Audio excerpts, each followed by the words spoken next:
In the sleepy town of Windham, a street where no one goes, a child of wondrous prying was deadened in crooked pose.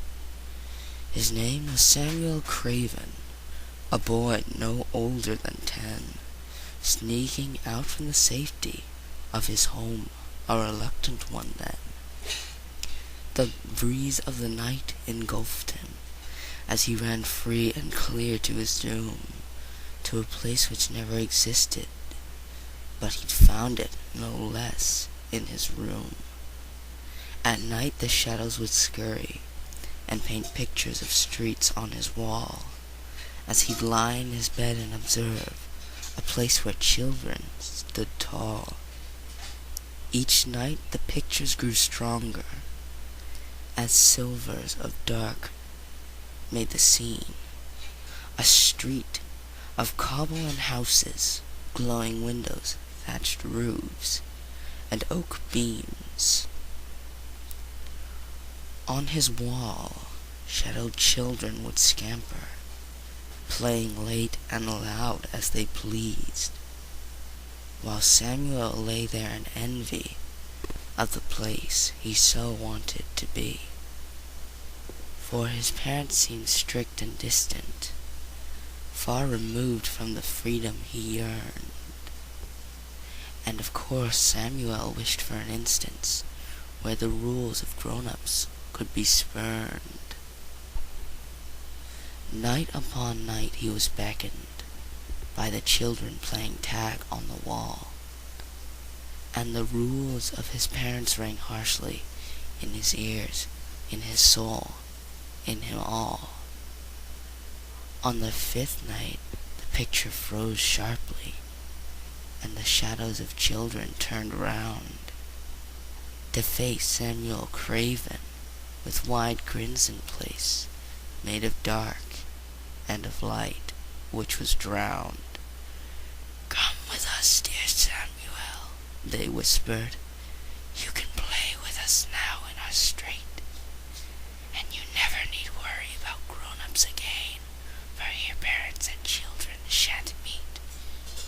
Young Samuel did not have to answer, for he leapt from his bed with glee, through the wall where empty eyes watched him, open-handed and whispering, "Be free," as the thin shadowed hands of the children grabbed his own and pulled him within. The world turned gray to poor Samuel, and his vision began to dim. "Welcome home, my dear little boy," said a voice cracked with age, weazen and thin. And as his sight was encroached by the darkness, Samuel saw what had spoken to him. A figure stood at the end of the street, something tall and spindly of limb, wearing rags of gray, dirtied fabric, and an absence of life there within. Its eyes were putrid and glassy, and its mouth gaped with rotten lament against those with joy in childhood, and of people, and of time misspent. "Come closer, dear Samuel. Do not be afraid, for I am seeking nothing more than to keep you away from the grown-ups, and of the world you have found such a bore. Look at the children who stay here," said the figure with bony hands raised, and as Samuel shuddered with a chill in the air, he knew the grave choice he had made. For the children played not, so to speak, but were frozen in crooked positions. Like scarecrows warding off the unwanted, the figures prized acquisitions. Mouths stitched tightly in place, eyes pleaded and ears strained to listen, as the shrouded vagabond figure walked amongst the deadlocked children. "They too once wished to run far away from those who were old and stern. And of course I granted that wish by making shadowed statues of them." The vagabond moved ever closer, and Samuel saw its round, opaque eyes. There was nothing of love about them, only pain and a well of demise. As its rotten, coughed, open garments ruffled quickly in the bleak night air, Samuel turned to face his bedroom, running fast to the safety held there. But his moments were quickly restricted by the cracks and creaks all around of the hands of petrified children, shadowed fragments of life now death-bound.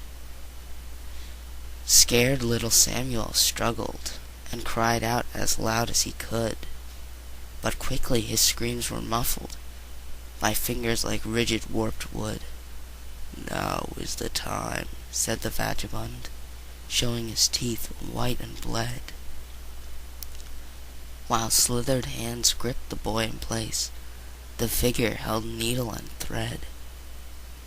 Darting in front of small Samuel, the needle glistened with delight, and the children forced a smile on his face with their hands withered and slight. As their fingers pulled at the corners of his mouth and prodded inside, Samuel cried in desperate terror, tasting charcoal and rancid skinned hide. The vagabond simply reveled as he pierced helpless Samuel's top lip, pulling needle through skin and followed by thread, before laughing and gargling on spit. Coldness now took young Samuel as his skin began to fade. Like the other children around him, life and hope renegade. "I will seal your lips and take your light," said the vagabond, holding the needle, "and add you to my own gaggle of souls, filled with hate for those who are feeble." As the needle lowered and danced, tears streamed down Samuel's face. To be back in his cozy bedroom, find his steps, and simple retrace. That was all he could think of, for now nothing more could be done. For as his skin turned to shadow, and his eyes began to burn, the vagabond stared intently, spit drooling from open-gaped lips, and with one thrust forward the needle drove straight to extinguish the child's heart by eclipse. Howls of pain and anguish cut through the gold-darkened street. But it was not young Samuel who yelled in pain. It was the vagabond who had to retreat. For standing shoulder to shoulder, dragging the figure with all their might, were Samuel's parents, emboldened by their son's cries for help in the night. They pulled at the creature's limbs, knocking needle from sordid hand, as the shadowed children creaked forward, following their master's commands. "Take their light now, my children," said the vagabond, seething with hate. "These grown-ups must be punished. Stitch their lips and seal their fate." Samuel lay on the cobble, crying and desperate for home, as the vagabond threw both of his parents to the ground next to their son. They cradled their boy's head softly and whispered, "Don't be afraid," as the children surrounded, open-eyed, with fingers like blades. But looking at young, helpless Samuel, something stirred in each shadowed face, of memories home, and of love, of a forgotten and once lived-in place. The memory of family came flooding as a tide of bitter relief and regret, of sleeping in darkness for centuries and being snatched from warm, comfy beds. Slowly the children cracked onward, as the vagabond closed in tight, yet not to assist their captor, but to stop him with all of their might. A sea of shadowed children fingers pulled and clawed at the rags of the vagabond, once their master, who'd sewn each of their stitchlings and gags. Samuel's parents did not need to ask for one more second of time, and grabbed their son as quick as they could, fleeing the scene of the crime. As the figure tore down his children, each one of their stitching pulled out. He rasped and screeched with venom at the family who'd caused such a rout. His hordes of children lay on the floor, wide-eyed and mouths ripped open, as he flung himself towards the three who'd left his street empty and broken. Panting and rushing and heaving, Samuel's parents flew to the edge of where the street now ended, and bedroom made safely its pledge. The vagabond soon quickly followed, as the family leapt within, to their house and the room they had chosen for their son to play and sleep in. As the figure drew ever closer, a seething wretch of the night, Samuel's mother leapt to the corner, and simply turned on the light. No shadows were there to be feared of, no vagabond, children, or street, nothing which spoke of the danger which their boy had taken to meet. The years moved on with Samuel, though he would never forget his mistake, running from those who loved him to strangers who'd promises make.